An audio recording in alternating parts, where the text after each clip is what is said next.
AFTV, Lee, before the game even started, I mean, sometimes I'll have a go at you and say, yeah, you got wise after the event and that. But before the game started, we were doing the starting 11 show in the studio. And when the starting 11 came out, you said to me, you feel deflated. You can't understand why he's left out Eze, why Trossard was starting. You were just completely baffled, and you said that you were very, very unhappy with the team. So I'm saying it now because you said it right from the beginning, and you couldn't understand why it had gone so negative, because you felt that Man City's a team that's there for the taking, and how it's panned out, it seems like you were spot on. Listen, it's the worst Manchester City team under Pep, right? Let's get this right. This is how I see it, and this is how I see it. It's the worst team under Pep that I've seen, right? It's the best Arsenal team that we've ever had in that Pep era as well, right? And he chose to go negative today and defensive. It tells you everything you want to know about him as a manager. He's scared to lose games of football. And I don't want a manager that's scared to lose football games. I want a manager that's going to come here, particularly at home, and go, do you know what? I'm brave enough and let's take you on. Because at the end of the day, the only reason we got back in that game in the end, because he's listened to and watched that other Pep take all his forwards off, right? And like that is the only reason we got into it. The reason we got back into that game is because of Pep being so negative as well. And it's funny enough that they're both so negative, aren't they? You know what I mean? Like, it was a disgrace today. It was a disgrace of a lineup today at home. I can justify it slightly away from home. Well, I think you were right about because he's changed it all at half time. Yeah, well, listen, a credit to him for doing that. 5 points he's cost us now because of his negativity, right? Because like negativity at Liverpool with the team selection and negativity there. I said that midfield will cost you points. I said that it's cost us another 2 today, like, you know what I mean? Credit to the manager, he changed it at half time, but you know what I mean? The horse had bolted. It had bolted, like, you know what I mean? This is a manager that sets up and to make sure they don't, because we concede after 10 minutes because we're open. Where was all our defensive players? And at the end of it, Robbie, right? I looked at it today. Take out the goalkeeper. 7 players we had in that team at home at the Emirates that are defensive-minded players, not attacking. Like the 3 up top are. Manchester City are away from home and are in a lot worse a position than us. Adds 5. There's no justification for it, like, you know, he's a negative manager, and at the end of the day, he's played Liverpool, and now we've played Liverpool and we've played Manchester City, and he has gone defensive. He didn't go defensive against Leeds, he didn't go defensive against Nottingham Forest, but when it comes to the big games and the important games, he has put a nappy on, right, and shit him fucking self. And I'm sorry, you ain't good enough at the Emirates. We're at home, we've got to take teams on. I don't know where they were. They're halfway down the table, Rob. They've lost to Brighton at home. Brighton beat them at home. Away, I think it was. Yeah, but Brighton are home and Spurs at home.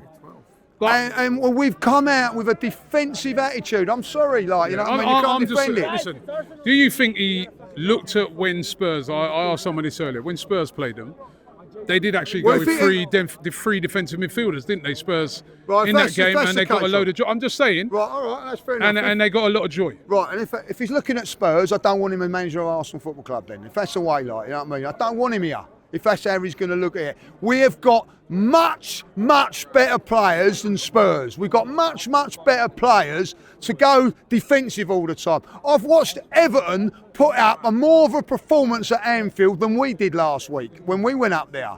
I'm sorry, like, we've got all those attacking options. It's great having a bench like that, like, you know what I mean? But at the end of the day, look at all the attacking options on there.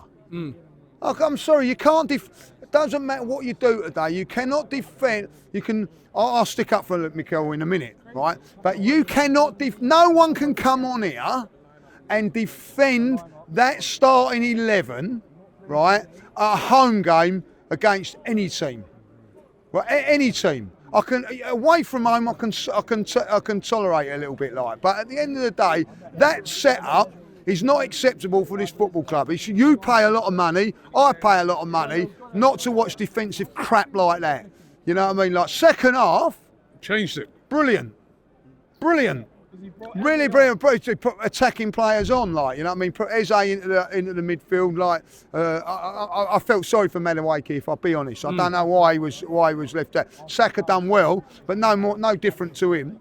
You know what I mean? And then at the end of the day, you're still saying it. Then he brings on Martinelli. Wonderful goal, like, you know what I mean? Wonderful goal, like, you know. So listen, a great finish when you consider, like, I think it was, I can't remember what you said earlier. I mean, someone like Donnarumma, he's got such a presence in goal.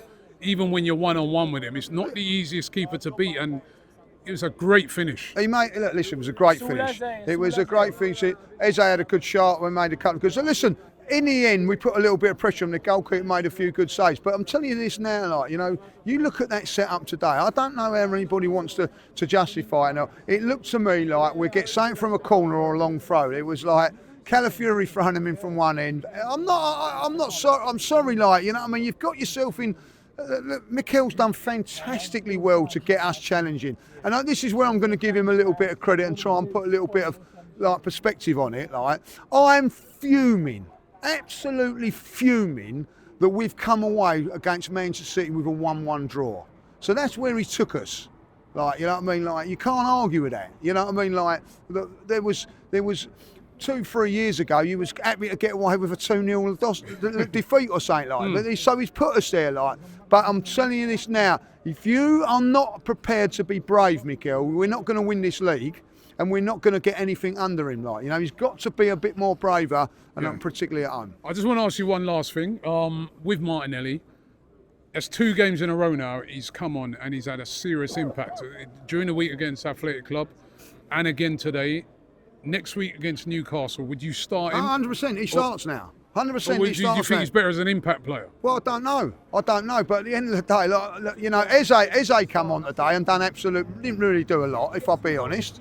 So, like, you know, Saka's come on and done okay, but Martinelli's come on and like won us a game in Bilbao, and he's won us got us a point today. Like, you know? Do you think he's better off the bench, the finisher? As we were being told this week, do you think he's better where, you know, tiring defences, he can come on, use his pace? 100% he's better or do you think 100% he's better on the bench under Mikel Arteta because he's an attacking player? Like, you know what I mean? Like, if you're a defender, you've got a great chance of playing in this team. You've got a great chance. You've got a great chance of playing up at Newcastle. I'll tell you what, if he goes with that same thing like a Newcastle, right, I'm walking out. I am walking out. I'll go all the way up there, right? And if he plays that 3 in midfield, right, I'm walking straight back out. Because I'm not. Test you. I'll test me. Test me on it, because at the end of the day, you know right, what's going to happen. You're going to work about 7 hours drive. I'll sit up there. I'll keep the car warm, because at the end of the day, you know what's coming. Newcastle are struggling to score goals at the minute. If you go up there with that defensive attitude, it's a scandalous. You'll be so knackered walking up them stairs. Well, that's another thing like that. I might have hospitality.